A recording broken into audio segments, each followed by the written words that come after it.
공매도 재개 이틀째인 오늘 국내 증시가 반등에 성공했습니다.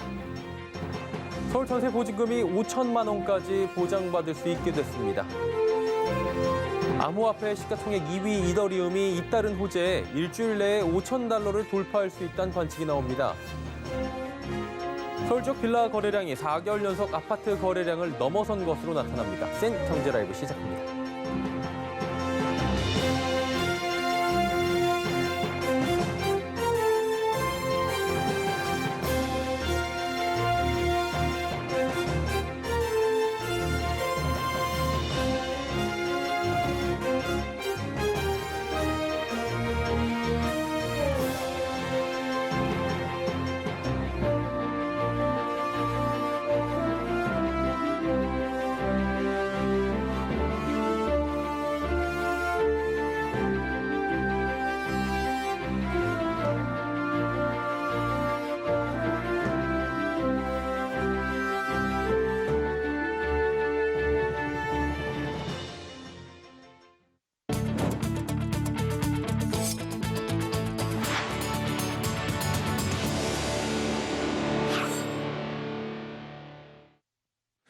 시청자 여러분 안녕하십니까? 센 경제라이브 서정덕입니다.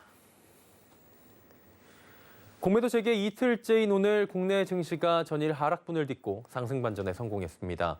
전문가들은 공매도 재개 이슈가 여전히 지수에 미칠 영향은 제한적이라고 평가하고 있는데 코스닥 중소형주의 부담은 유효할 것으로 보고 있습니다. 김혜영 기자입니다.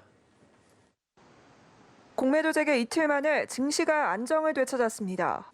이날 코스피 지수는 장막판 상승 반전에 성공해 3,147선을 회복했습니다.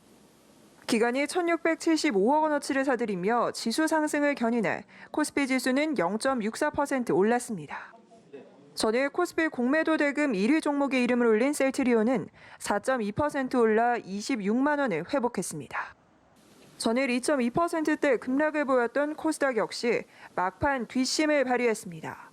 코스닥 지수는 외국인과 기관의 매수세가 유입되며 0.56% 오른 967선에 장을 마쳤습니다. 가격 부담과 고평가 낙인으로 공매도 재개 첫날 직격탄을 맞은 바이오주도 반등에 성공했습니다. 셀트리온 헬스케어, 셀트리온 제약, HLB 등은 상승 마감했습니다. 공매도 재개는 당분간 대형주보다 중소형주에 더 영향을 미칠 것으로 전망됩니다. 전문가들은 공매도 재개 이벤트가 대형주의 지수 방향성에 미칠 영향은 향후에도 제한적일 것으로 판단되지만 코스닥 등 중소형주의 경우 공매도 금지 기간 중 현물 가격의 고평가 폭이 컸고 헬스케어 등 고멀티플 종목들의 비중이 높다는 점에서 대형주 대비 상대 수익률 약화 가능성은 염두에 둘 필요가 있다고 조언하고 있습니다. 서울경제TV 김혜영입니다. 서울에서 전세 사는 주택 임차인의 최우선 변제금이 5천만 원으로 상향됩니다. 법무부와 국토교통부는 주택임대차 시행령 개정안이 시행됨에 따라 최우선 변제금은 서울의 경우 기존 3,700만 원에서 5천만 원으로, 과밀 억제권역은 3,400만 원에서 4,300만 원으로 상향됩니다. 보증금을 변제받을 수 있는 임차인의 범위 또한 기존보다 확대됩니다.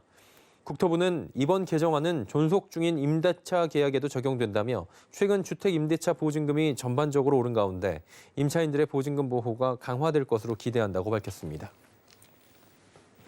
지난달 소비자 물가가 3년 8개월 만에 가장 큰 폭으로 올랐습니다. 통계청에 따르면 4월 소비자 물가는 107.39포인트로 작년보다 2.3% 올랐습니다. 이번 상승률은 2017년 8월 2.5% 증가 이후 가장 높은 수치입니다. 소비자 물가 상승률은 2018년 11월 이후 줄곧 0%에서 1%대를 오갔는데 농산물과 국제 유가가 오르며 상승폭을 키운 겁니다. 특히 장바구니 물가와 직결되는 농축수산물 가격은 13.1% 상승했고 석유류는 2017년 이후 최고 상승률인 13.4%를 기록했습니다. 암호화폐 시가총액 2위인 이더리움이 폭주하며 일주일 내에 5천 달러도 돌파할 것이란 전망이 나옵니다. 유럽 투자은행이 1억 유로의 채권을 이더리움 네트워크를 이용해 발행하는 등 각종 호재가 잇따르고 있기 때문인 것으로 풀이되는데요. 정순영 기자가 전해드립니다. 비트코인에 이어 두 번째로 규모가 큰 암호화폐 이더리움의 가격이 3,300달러 선을 넘기며 사상 최고가 기록을 새로 쓰고 있습니다. 암호화폐 정보 사이트 코인데스크에 따르면 3일 오전 11시 59분쯤 이더리움은 사상 최고가인 3,339.52달러까지 치솟았다가 소폭 하락했습니다. 이더리움의 시가총액도 3,796억 9천만 달러로 불어났습니다. 유럽투자은행이 이더리움의 블록체인 네트워크를 기반으로 1억 유로 상당의 디지털 채권을 발행했다는 소식이 나온 뒤 가파른 상승 곡선을 그리고 있습니다.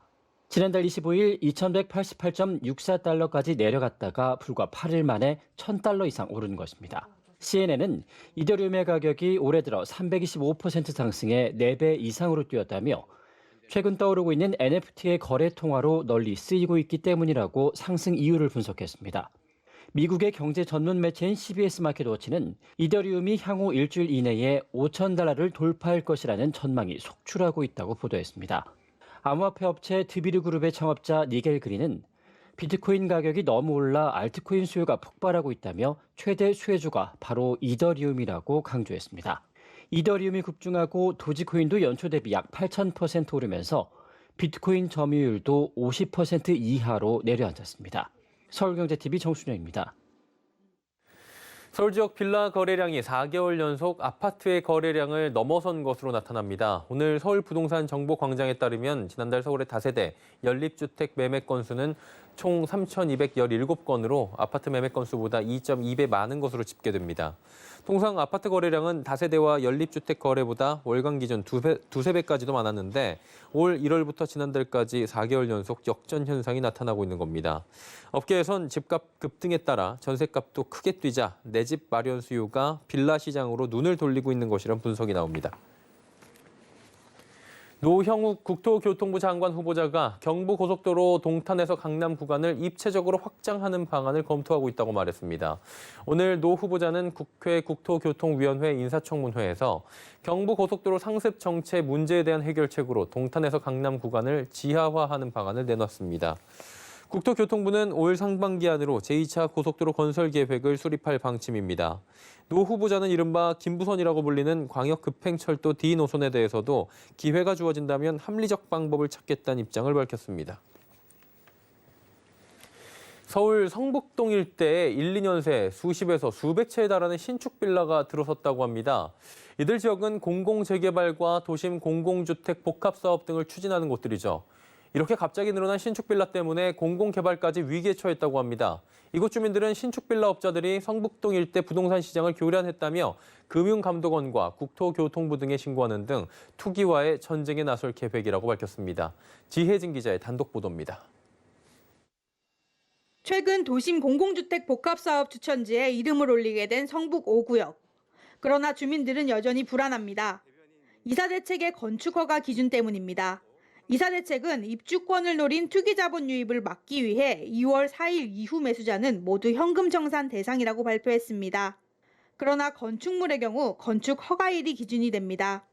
쉽게 말해 아직 지어지지는 않았지만 건축 허가를 받은 매물을 사게 되면 재개발 후 아파트 입주권을 받을 수 있다는 뜻입니다. 사실상 입주권을 노린 투기가 가능한 셈입니다. 성북 5구역에는 올해 2월 4일 이전에 건축 허가를 받아둔 신축 빌라가 60여 채에 달합니다. 이들은 현재 공사가 한창입니다. 업자들은 빌라를 쪼개기 한 뒤 입주권이 나오는 매물로 홍보하며 판매하고 있습니다. 더 큰 문제는 이 같은 신축 빌라들이 특정 시기에 계획적으로 들어섰다는 점입니다.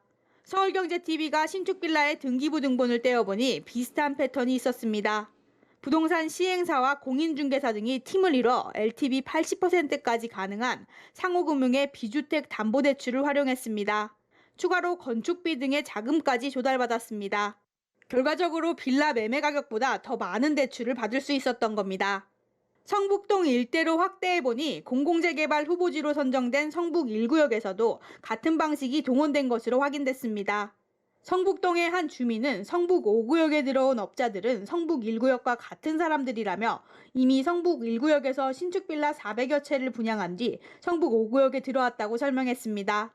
서울경제TV 취재 결과 성북동 일대로 신축 빌라에 동원된 수협의 최고 근저당 설정액만 280억 원에 달합니다. 성북 5구역 주민들은 신축 빌라 업자들이 과도한 대출을 동원해 반복적이고 집중적으로 빌라 쪼개기에 나섰다고 보고 있습니다.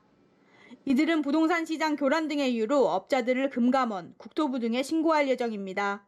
서울경제TV 지혜진입니다.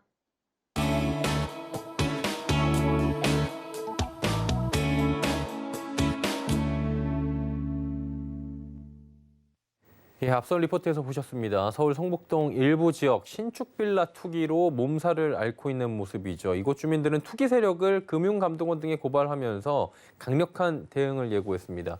현장 다녀왔습니다. 지혜진 기자 지금 연결돼 있는데요. 좀 들어보도록 하죠. 나와 있습니까? 네, 안녕하세요. 리포트 내용부터 먼저 조금 살펴볼게요. 성북 1구역이 공공재개발 후보지에 선정이 됐고 조금 전에 지금 빌라 소위 말해서 알박기 지금 신규로 하고 있는 곳들이 도심 공공주택 복합사업 추천지에 오른 성북 5구역입니다. 이들 사업에 신축 빌라 때문에 지장이 생기는 겁니까? 네, 우선은 신축 빌라 쪼개기가 성행하면 동의를 받아야 하는 주민 수도 그만큼 늘어나게 됩니다. 실제로 성북 5구역보다 앞서서 신축 빌라가 많이 들어선 성북 1구역 같은 경우는 공공재개발로 사업을 진행 중인데요. 공공재개발을 추진하려면 토지 등 소유자의 3분의 2 이상이 동의서를 내야 합니다. 그런데 1, 2년 사이에 신축 빌라 수백 채가 들어서면서 이 조건을 충족하기 쉽지 않아졌습니다. 실제로 성북 1구역에서는 신축 빌라 소유주들이 모여서 입주권을 주지 않으면 공공재개발에 반대하겠다는 주장을 하고 있습니다. 현재 성북 1구역 같은 경우는 권리 산정 기준일을 두고 갑론을박이 펼쳐지고 있습니다. 권리 산정일을 언제로 잡느냐에 따라 신축 빌라까지 사업에 포함될지가 결정되기 때문입니다. 성북 5구역은 리포트에서 전해드린 대로 건축 허가일 기준 때문에 신축 빌라 60세대도 토지 등 소유자에 포함되는 상황입니다. 서울경제TV가 인근 부동산에 확인해보니 아파트 입주권이 나온다며 신축 빌라들이 매매되고 있었습니다. 정부는 이사대책에서 현금 청산이니 수용이니 강력한 단어들을 사용해 투기 자본이 사업지에 들어오는 것을 막으면서 공급을 추진하려고 했는데요. 결과적으로는 이사대책 추천지로 올라간 상황에서도 입주권을 노린 투자가 가능했습니다. 사업 시행을 담당하는 한국토지주택공사 LH 관계자는 국토부도 이 같은 사실을 현재 인지하고 있다며 투기 자본의 원주민들이 피해를 보지 않도록 세부 시행령을 마련 중이라고 답했습니다. 한마디로 진짜 공공재개발이 필요한 분들께서 피해를 볼 수 있기 때문에 지금 대책이 필요할 것 같은데요. 보니까 빌라 지은 업자들이 지역 수협이나 상호금융을 이용했다는 게 공통적이라고 합니다. 1금융권 이용 안 하고 상호금융 자금 조달한 건데 과대출해 준 거 아닌가 이런 얘기도 나오는데 어떻습니까? 네, 상호금융은 지역농협, 새마을금고, 수협중앙회 등 제2금융권으로 시중은행인 제1금융권보다 대출을 많이 받을 수 있습니다. 최근 LH 직원들의 사전투기 의혹에서는 지역농협의 과다대출이 문제가 된 바 있는데요. 성북동의 경우 농협이 아니라 수협이고 3기 신도시 토지가 아닌 서울 재개발 빌라라는 점을 제외하면 많은 부분이 비슷합니다. 구청의 건축 허가 및 사용 승인 허가 현황을 2019년부터 살펴봤는데요. 그 결과 수협에서 대출을 받은 10개 신축 빌라 사업지를 찾을 수 있었습니다. 표를 보시면요. 매매 가격보다도 채권 최고액이 높은 걸 확인할 수 있습니다. 상호금융일지라도 대부분 LTV 70에서 80% 수준이어야 하는데요. 이 경우는 업자들이 건축비까지 대출을 받은 겁니다. 수협중앙회 관계자는 토지는 최대 LTV 80%까지이고 나머지 금액은 신축 중인 건물에 대출을 해주는 주택건설 자금대출 상품을 이용한 것 같다며 특별한 문제는 없다고 설명했습니다. 주민들이 의심하는 건 매매 등기일과 근저당권 설정일이 동일하다는 점입니다. 모현숙 성북 5구역 재개발 추진 주민대표는 매매 등기일과 근저당권 설정일이 같은 것으로 보아 매매 대금의 90%에서 100%를 잔금으로 수협에서 대출받아 지급했을 가능성이 크다고 지적했습니다. 이어 일반적인 계약은 매도자의 권익을 보호하기 위해 계약금 10%, 중도금 40%, 잔금 50%의 비율로 체결한다며 부당한 매매 계약이 이뤄졌을 가능성이 있다고 의심했습니다. 이들이 부당한 계약을 했는지와는 별개로 상호금융의 과도한 대출은 화두가 되고 있습니다. 지난달 말 정부는 가계부채 관리 방안을 발표했는데요. 여기에 토지, 상가 등 비주택에 대한 LTV를 전 금융권에서 최대 70%로 제한한다는 내용이 담겼습니다. 그러나 이미 늘어난 신축 빌라를 어떻게 해야 할지는 미지수입니다. 성북 1구역과 5구역 주민들은 그동안 지지부진했던 개발이 신축 빌라 업자들 때문에 한 번 더 밀리는 게 아니냐며 우려하고 있습니다. 통상적인 매매 계약과 좀 다르다고 설명을 해주셨고요. 상호금융의 과도한 대출이 문제인 것 같습니다. 그리고 보니까 같은 사람이 같은 수법으로 2년 동안 성북동에서만 10채를 지었다라는 얘기가 있는데 구체적으로 어떤 특이점이 좀 보였습니까? 네, 우선은 이들 빌라는 업자가 아닌 전 주인이 소유하고 있을 때 건축 허가가 나왔다는 점입니다. 전 집주인들로부터 양해 내지는 협조를 구한 것으로 보이는데요. 이들은 이미 건축 허가가 나서 쪼개기가 완료된 매물을 사들였습니다. 전 집주인이 소유하고 있을 때 건축 허가를 내주는 데 도움을 줘서인지 이들은 대체로 시세보다 높은 가격에 빌라를 매입했습니다. 이들이 사들인 빌라 중에는 다른 곳보다 2배 이상 시세를 쳐준 곳도 있었습니다. 지도상에서 화살표로 표시된 빌라는 지난 2017년도만 해도 15억 원에 거래됐는데요. 이들 신축 빌라 업자들이 사들일 때는 33억 원에 거래됐습니다. 3년 새 2배 넘게 오른 셈입니다. 한 부동산 전문가는 빌라업자가 사들인 땅의 감정평가가 너무 많이 나온 것 같다고 지적했습니다. 그는 인근의 네모 반듯한 대로변 땅보다도 안쪽에 있는 땅이 3.3제곱미터당 30만 원 정도 더 나온 것 같다고 설명했습니다. 대출을 많이 받기 위해 감정평가가 부풀려졌을 수 있다는 겁니다. 익명을 요구한 한 감정평가사는 상호금융에 내는 감정평가서는 과도하게 부풀려진 측면이 있다며 호가나 시세 수준으로 감정평가가 나오기도 한다고 꼬집었습니다. 이어 상호금융에 낸 감정평가서를 1금융권에 똑같이 제출했을 경우 1금융권에서는 해당 상호금융평가서의 80%만 인정해준다고 설명했습니다. 예, 오늘 소개해 주신 내용을 바탕으로 주민들이 금융감독원 국토부에 신고를 넣는다고 했으니까 이를 통해서 자금 조달이 어떻게 이루어졌는지 명백하게 드러날 것 같습니다. 조금 더 지켜보도록 하고요. 후속 취재 부탁드리도록 하겠습니다. 부동산부의 지혜진 기자였습니다. 수고하셨습니다.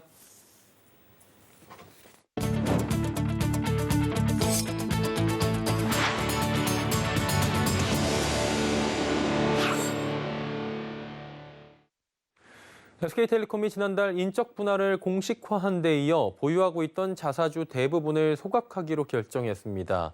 이번 결정으로 SK텔레콤이 신설하는 중간 지주사와 SK와의 합병 가능성은 원천적으로 막히게 된 겁니다. 윤다혜 기자입니다.